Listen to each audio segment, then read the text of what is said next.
Women's Power to Heal, Mother Earth. I am Maya Tiwari.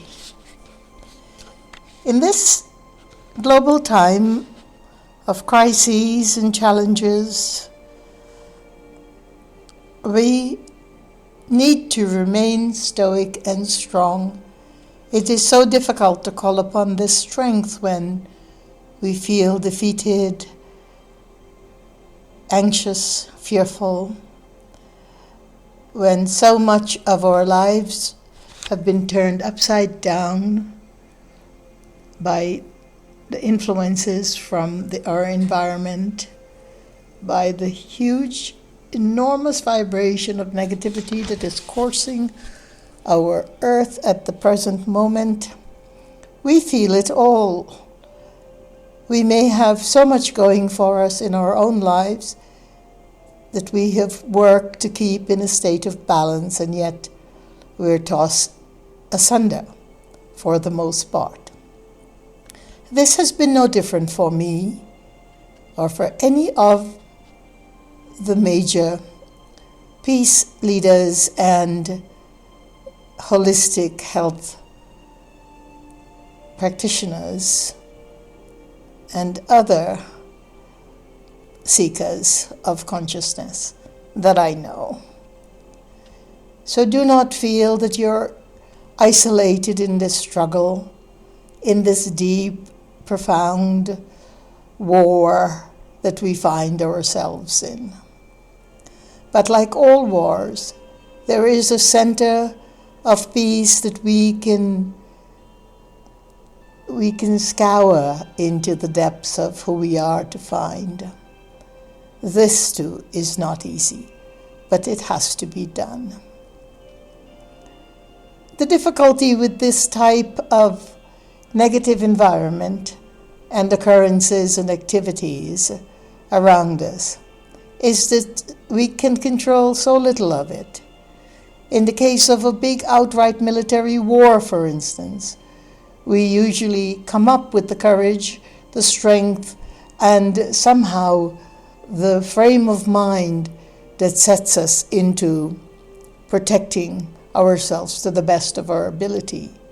But when the negative energies and activities are so scattered, so subtle, the underlying course of the vibration that surrounds us, that influences our cell and memory, our tissue memory, our minds, our sense of beingness, when that is interrupted and disrupted to the relentless way that it has been done in this last year, 2 years I should say, then it becomes more difficult for us to withstand this force which we do not understand, which has no explanation whatsoever, other than the fact that Jyotishas and astrologers and weather predictors and environmentalists and scientists tell us certain information, but the truth of the matter is that we have had a lot of planetary anomalies, really. For instance, today, one of the major solar eclipses happens, and during this time, it happened in the sign, in the planet, where Mars is entering Scorpio. And for those of you who don't know astrology, never mind all of it. But when that happens at the same time of the solar eclipse, we can be sure that Mars is a very aggressive planet, needs to be, and that the power that we are challenging now throughout the world is very warlike. It contains a great deal of aggression.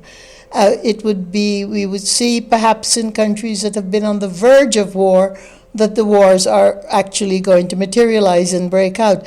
But it's more than that external military war. It is an inner battle. It provides an inner uneasiness, an inner sense of, where am I? What is happening? I am feeling at a loss. And so the interesting thing is getting back to understanding. For instance, right at the solar eclipse, we also discovered the news coming out of South Africa about the new Omicron variant of the COVID virus. And it seems to me that there is so much that is happening that is foisting and festering and putting upon the fears that are already existing. So one of the most important things we can do when we are looking at all of this is to try our best to release. It is exactly during the time of eclipses when the universe is split in many ways, open. So much of our ether opens, the sky opens. Things are happening. Planets are preoccupied with their major transitions.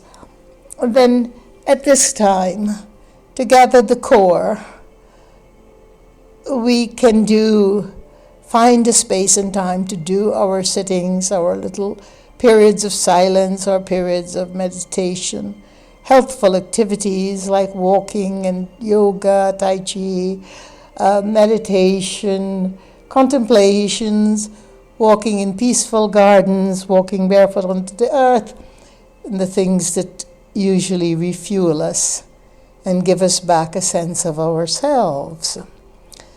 And now, usually in the state of anxiety and fear and loss, we rarely feel inclined, inspired to do these necessary things. I can vouch for that because in the last decade of being targeted by relentless violence, I myself have found it very difficult to muster up the stamina and the energy or the prana to do my long sittings and my long meditations, and so I have cut them short. But it is time to get back to investing in this. Sometimes we simply have to push against the wave. Usually it's not a good advice to do so, but sometimes it is necessary. And this is one of the times. I want to tell us a bit about how brilliant and magnificent our cosmic anatomy is.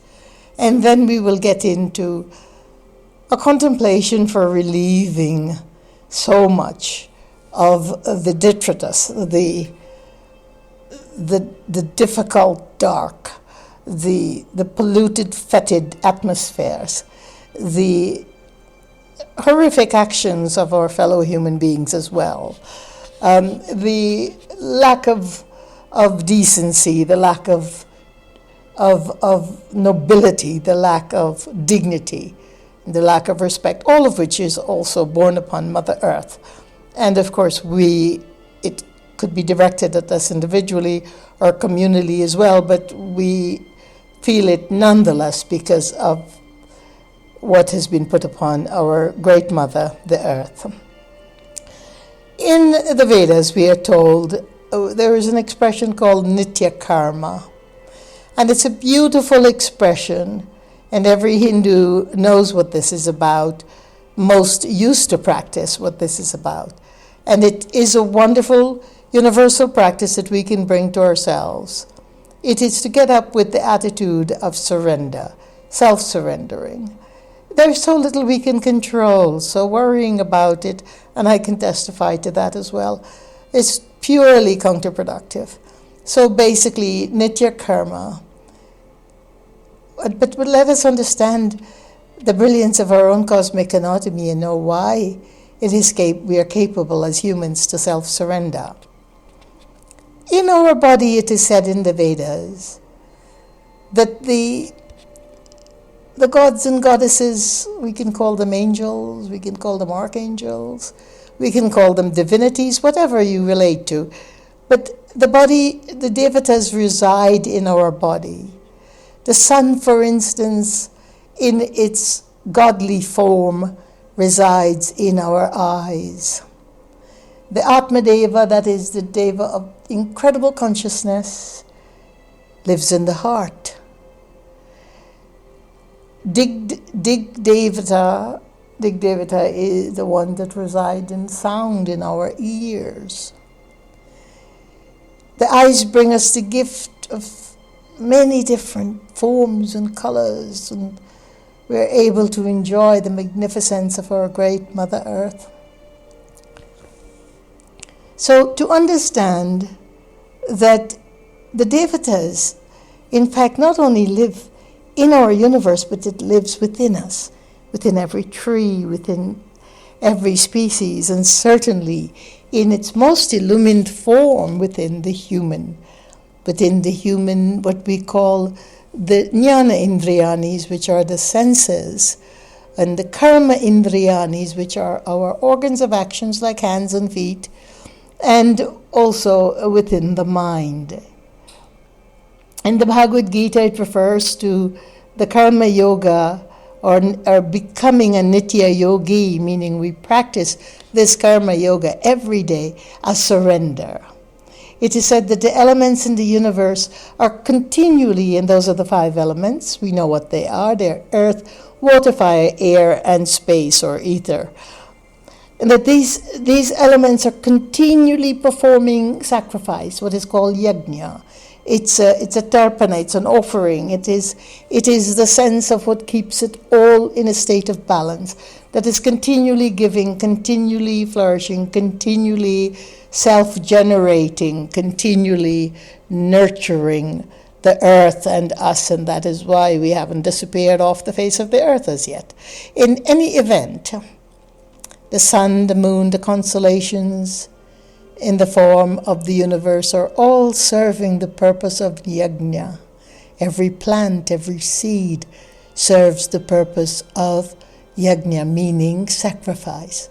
The seed understands that as it sprouts into, that is the edible plant, into edible plant, that it will sacrifice its life to inform the tissues of the human person and other species. It is so incredible that we bring this to mind.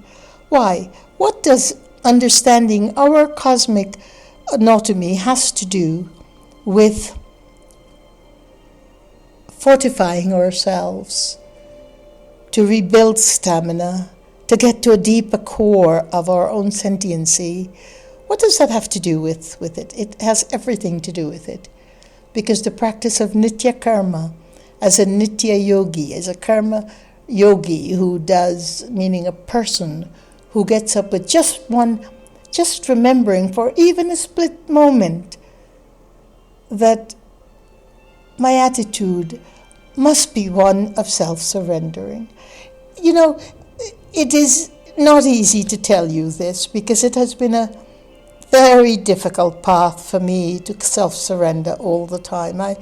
Of course, those with brilliant minds and a complete amount of rajasic activity, meaning energy to go forward, fueled by fiery personality, characteristics from the karmas of my own birth and ancestry, etc., that, but we have to balance the action that we choose to do. I could not do the work I've done in the world and continue to do in the world as a karma yogi if I didn't have that fire behind me. But by the same token, as I get older, I realize that the need to balance that incredible outward movement of nurturing and nourishing and educating and giving has to be balanced with an attitude of self-surrender. For instance, at the moment, there's so many relentless, violent things that are happening around me wherever I go, and I realize that I cannot control them. And like a good inspector, because the mind is investigative, it is strategic, it has been taught to be that way through my incredible Vedic ancestry and also through my training in this life, that it pushes me sometimes to understand what is happening, the need to understand, the need to know the methodologies, the structure of this violence. But I tell you, at some point, I had to understand that there is a stronger need and a stronger medicine than that of what the mind has to do. And it is what the heart needs. It's what the spirit and the soul truly needs. It is the nourishment for that spirit, and that is the attitude of self-surrender. I do not know why, what, how. I know how it's happening, but who, I do not clearly know. I do have my thoughts about who is behind it, the architect of all of it. But in fact, that too is a byway and a distracted, useless, dead-end street. So basically, we get back to understanding that enough is enough. We have to, those of us who have that incredible type of mind that must find methodologies, that scientific mind, that incredible mind of exploration, which is all very beautiful and brilliant and serve its own purpose, must also now find a balance. And the only way we can do that, for those that I have described thusly, is to invest in the attitude of self-surrender. That is what Nitya Karma is. And I'm asking you to apply this Nitya Karma process practice to your daily life so that we can reclaim that core of spirit while the chaos spins around you. Know that we must be able to be at some sense of harmony even amid the chaos. In fact, we are asked to face the joys and the terrors of life in the same breath, and that's what a karma yogi is. Very difficult to do. But let us start with the simple practice of sitting 10 minutes after you wake up. You may be having your tea or coffee or a morning drink of nourishment with, and you could just sit without thinking, without thoughts, enjoying the sip, the warmth, the aroma of your wonderful warm drink in the morning, and the warmth of the cup between the palm of your hands, and just sit. And for those who are inclined to do the Vedic chants, we've been teaching those for many, many years. You can do that as well.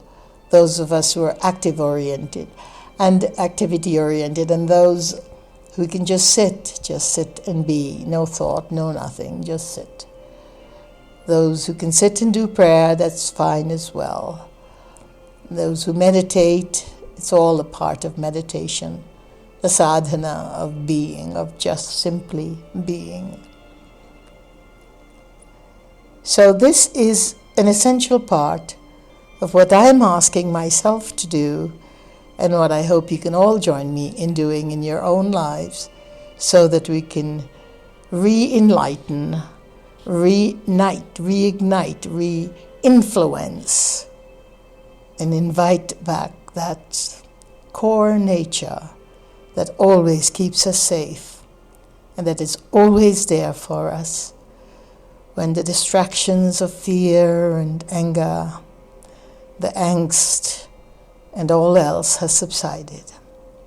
You may do your own release affirmation, mantra. You could write a page of all the things you need to release. I release all unforgiveness, or I release all resentment. I release being the victim of, even though I have been victimized. I release all judgments, even though I know who the perpetrators are, but I also release the idea of perpetrators. Difficult when you're looking at them straight in their face. But they are misguided, and it is you who pay the price for holding on to negativity. They do not. They pay their own karmas, whatever that may be. I release all angst, I release grief, I release pain, and may I also be able to release the suffering that comes with pain. So basically, and then you can call upon whichever devata, whatever archangel, divinity, whatever. I constantly call upon Mother Earth, Mother Earth, Mother Earth, the goddess of the earth, Bhumi. I call upon Durga, Kali, I call upon Saraswati, Lakshmi, I call upon Mary. And so basically you can call upon whatever the construct of your own mind sees as divine. Thank you for listening, and may peace be your journey.